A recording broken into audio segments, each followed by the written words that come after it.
Lionel মেসির কলকাতা সফর ঘিরে বিশৃঙ্খলা রেশ এখনো কাটেনি। যুবভারতী স্টেডিয়ামে ঘটে যাওয়া ঘটনার তদন্ত উঠে এলো এক চাঞ্চল্যকর তথ্য।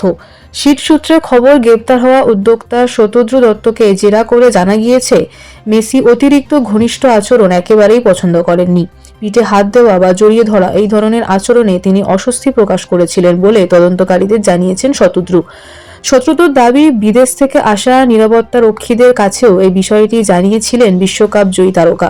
বারবার মাইকিং করেও ভিড় নিয়ন্ত্রণ করা যায়নি বলে জানান তিনি। যুবভারতী স্টেডিয়ামে মেসিকে এক ঝলক দেখার জন্য হাজার হাজার দর্শক টিকিট কেটে উপস্থিত ছিলেন, কিন্তু মাঠের ভেতরে অপ্রত্যাশিত ভিড় ঢুকে পড়ায় বিশৃঙ্খলা তৈরি হয়। অভিযোগ, প্রভাবশালীদের চাপে গ্রাউন্ড অ্যাক্সেস কার্ডের সংখ্যা বাড়ানো হয়েছিল। জেরায় শতদ্রু জানান, শুরুতে মাত্র 150 জনকে মাঠে ঢোকার অনুমতি দেওয়া হলেও পরে সেই সংখ্যা প্রায় 3 গুণ করা হয়। এছাড়াও উঠে এসেছে আর্থিক তথ্য।